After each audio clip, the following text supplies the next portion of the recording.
For years they had believed that there would soon be personal computers, small machines that anyone could buy and use. New chips were being produced that had much of the power of the older mainframes, but were tiny and cheap. But the computer industry was only interested in making big, expensive machines for business, and in 1975 the computer industry was almost completely controlled by one company, IBM. It's easy to forget how powerful IBM was, says Bill Gates today. When you talk to young people who've only come into the industry recently, there's no way you can get that into their heads. In 1975, IBM was the computer industry. It was the biggest company in the business, and it was bigger, richer, and much more powerful than all other computer companies together.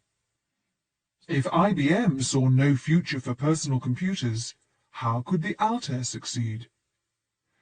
But Bill Gates and Paul Allen believed that there could be an enormous market for machines like the Altair, a market of people just like them. They were people who loved computers and who would give anything to have their own machine. "Wow," said Bill Gates as he read about the Altair. "We knew that someone was going to do something with these new chips, but it's hard to believe it's actually happened." "We've got to do something about it." "They're going to need software, right?" "Right." "Well, let's get them on the phone and tell them what we can do." "Okay," said Paul, "I'll make the call."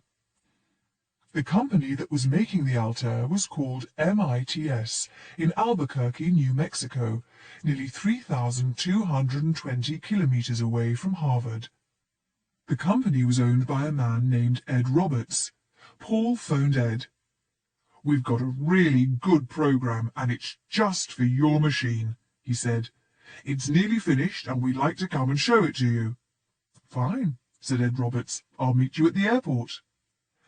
However, Bill and Paul had a big problem. They had not actually written the program that they had promised. So they sat down and worked as hard as they could. After several days and nights at their desks, they had nearly finished a program that would allow the basic computer language to be used on the Altair computer.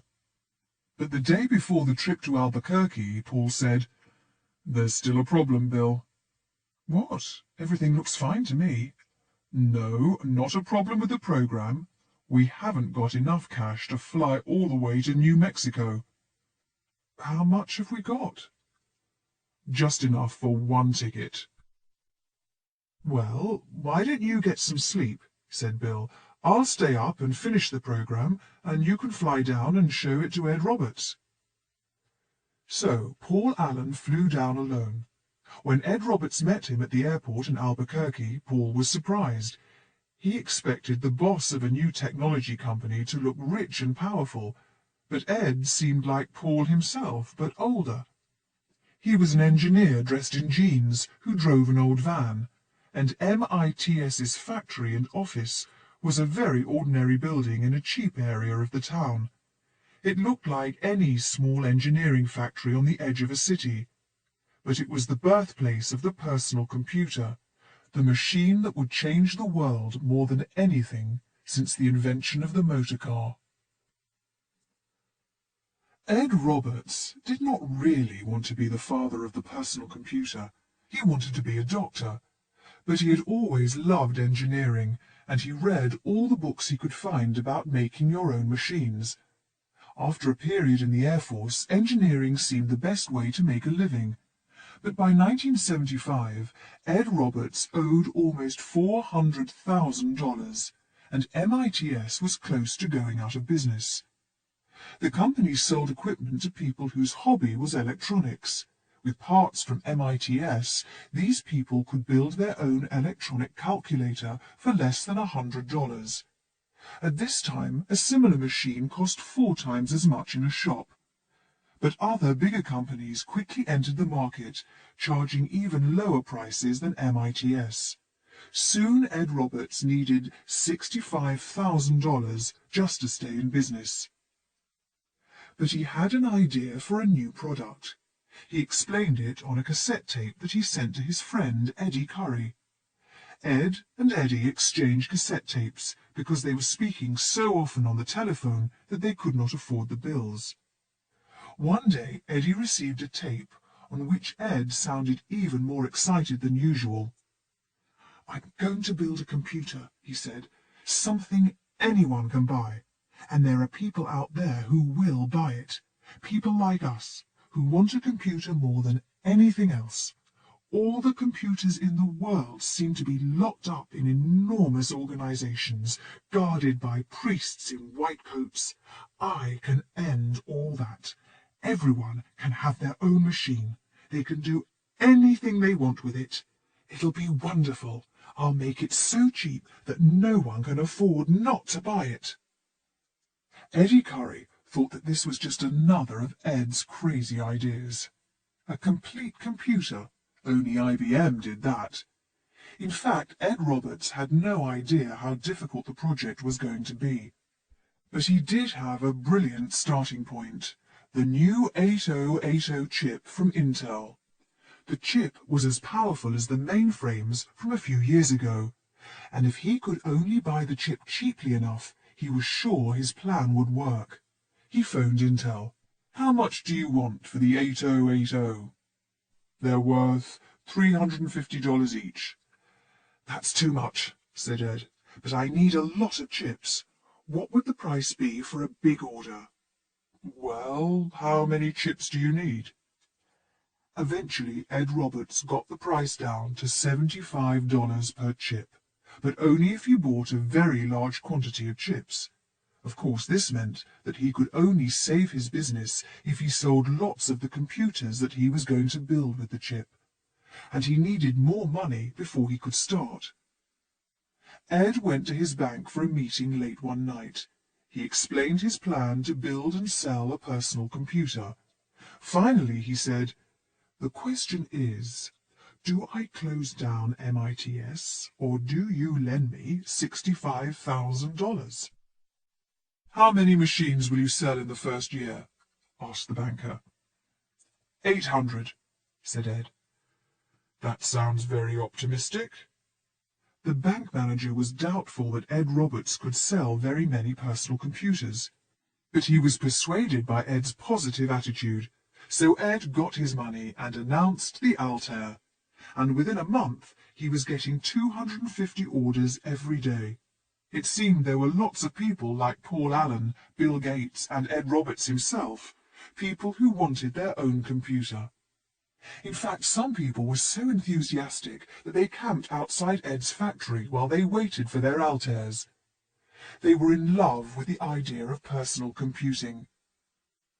The Altair was named after a planet from the TV show Star Trek, and on paper it did sound like something from science fiction. A small, cheap computer that everyone could use in their own home. But in reality, the Altair could not do very much at all. It was not much like today's personal computers, PCs. There was no keyboard, no screen, and no printer. Programs were loaded bit by moving switches on the front of the machine. The results were shown by little lights that could be turned on and off. The memory was tiny, and there was no software at all. This was the perfect opportunity for Bill Gates and Paul Allen. To be useful, the Altair needed a programming language. Then users could write their own programs more easily. Bill Gates and Paul Allen told Ed Roberts that they could sell him one. In reality, the program largely existed in Bill and Paul's head.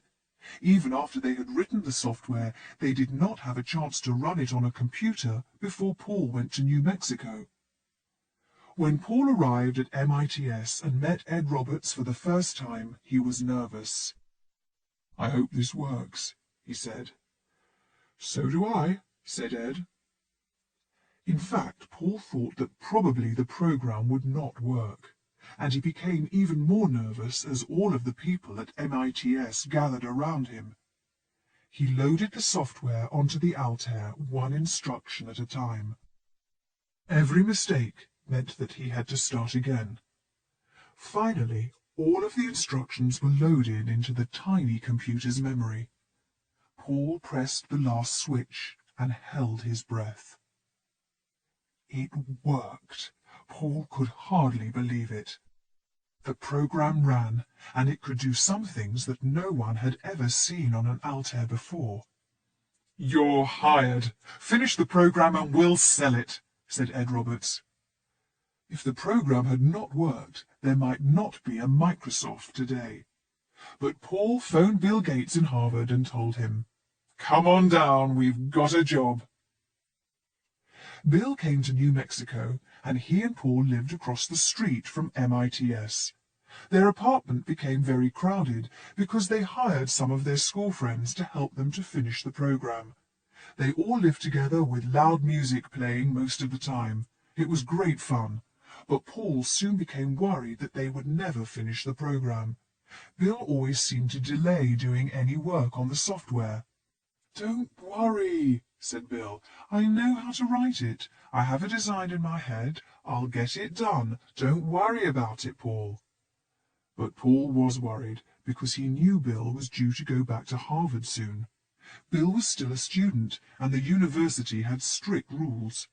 Then 4 days before Bill had to leave, he moved to a hotel. No one saw him for the next 3 days. Then he returned with an enormous sheet of paper. "Here," said Bill to Paul, handing him the sheet. "What's this?" Paul asked. "It's the program." "The whole program?" "Yes." "You've written the whole thing in 3 days?" "Yes, and now I'm going back to school." It was one of the most amazing efforts of programming that Paul had ever seen. The basic program for the Altair was an enormous success, but not in a way that made Bill Gates and Paul Allen happy. Before it went on sale, it was copied by many Altair users, who then passed it on to their friends.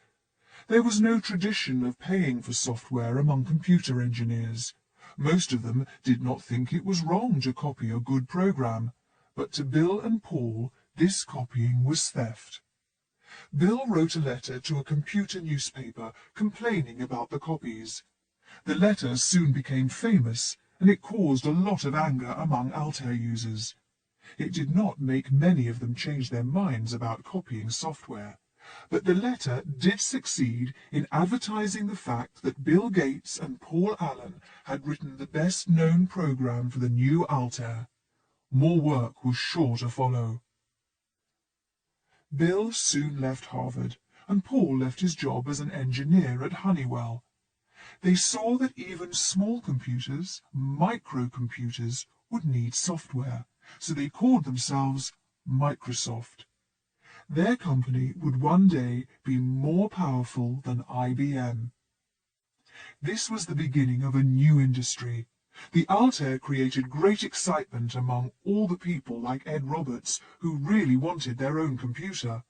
But most of these people were already skilled engineers. Before computers could become truly popular, like cars or television, they also had to become something that anyone could use. This next step was achieved by Apple Computer. Apple Computer was the big success story of the computer industry in the 1970s. It took a product that was ugly, unfriendly, and difficult to use, and turned it into something that could be found beside televisions and radios in ordinary US homes. But this was never the intention of Steve Wozniak, who designed the first Apple computer. Computers were his hobby. Just like Bill Gates and Paul Allen, Steve fell in love with computers at school. When he was 13, he won a science competition by building a machine that was like a computer which could add and subtract. He also spent as much time as he could with real computers. He lived in Silicon Valley, California, the home of America's best technology companies. The engineers at these firms often allowed the teenage Wozniak to use their computers after work. Steve, usually called Woz, read computer books in the way that other children watch television. Every time a new machine was announced, he asked the company for the book that described it. Often the companies gave the book to him. He spent hours in class writing programs for machines he could never even touch. He was always inventing new programming tricks, clever ways to fit more and more instructions into a few lines of a program. He liked his programs to be as small and powerful as possible. Woz went to work for the Hewlett-Packard Computer Company, where he was very happy for a while. He also did some work for the video game company Atari, where his school friend Steve Jobs also worked. One evening, Woz was able to feed himself and a friend on free pizzas. He won them with high scores on a video game that he had designed himself. When the Altair appeared, Woz was just as excited as Bill Gates and Paul Allen. Although the Altair was much less powerful than the computers he worked with at Hewlett-Packard, he realized that this was the way to build his own computer. Woz had always carried around designs for computers in his head. But when he saw the Altair, he realized that his own personal computer did not need to be a big, expensive machine. The Altair proved that a real computer could be made from cheap, simple parts. Woz joined the Homebrew Computer Club. People met there to discuss the Altair and to show each other their programs and their designs for new machines. Woz made many friends at Homebrew. The atmosphere was enthusiastic and helpful. When Woz said that his bosses at Hewlett-Packard would not give him any chips, one of his friends brought a box of parts for him to the next Homebrew meeting. Woz began to design his own computer. He took many ideas from the Homebrew Club. All of the members of the club were very generous with information. Woz gradually built his computer, including all of the features that he learned about at the meetings. But the design was special. Where other people used 2 chips, Woz used just 1. Every part of his design was as efficient as possible. All the time I try to do designs that use fewer parts than anyone else, says Woz today. That's my puzzle. I always think, how can I do this faster or smaller or more cleverly? If a good answer to a problem uses 6 instructions, I try to do it using 5 or 3 or 2. I do tricky things that aren't normal. Every problem has a better solution when you start thinking of it differently. In the end, Woz had a computer that was as powerful as an Altair but used fewer parts. His friend Steve Jobs was very excited about it. Jobs was not as good an engineer as Woz, almost no one was, but he was a brilliant communicator. He was always full of energy and ideas. He decided that Woz's machine was going to change the world. Steve Jobs thought that he and Woz should start a business to sell the machine. At first, Woz was not interested. The computer was a hobby, not work to him. But Steve Jobs would not give up, and eventually Woz agreed. He sold his calculator, and Steve Jobs sold his Volkswagen bus. They used the money to start Apple Computer. Jobs chose this name because he had once had a job picking apples. The company's first factory was Steve Jobs's parents' garage. While Woz continued to improve his designs for the computer, Steve Jobs began to design a company. He saw from the start that computers could become part of ordinary life, but the company that achieved this would need to be a real company with professional managers and financial support. In fact, Steve Jobs was clever enough to see that he was not the right person to run a big computer firm. He had long hair and often did not wear shoes, so he was not likely to win the trust of banks and businessmen. But he persuaded experienced managers to join Apple. Soon the company, which had not actually sold anything yet, had a professional team of managers. It also succeeded in borrowing money to begin making computers. In January 1977, Apple moved to a small building in Cupertino, California. Woz worked on his new design, called the Apple II, while Steve Jobs organized every detail of the company. Apple employed fewer than 10 people, and some of them were still in school. But Jobs was so enthusiastic that everyone believed that this tiny company would change the world. "We're going to do it," Jobs would say. "We're going to build the best company in the world and make the best product that has ever been made."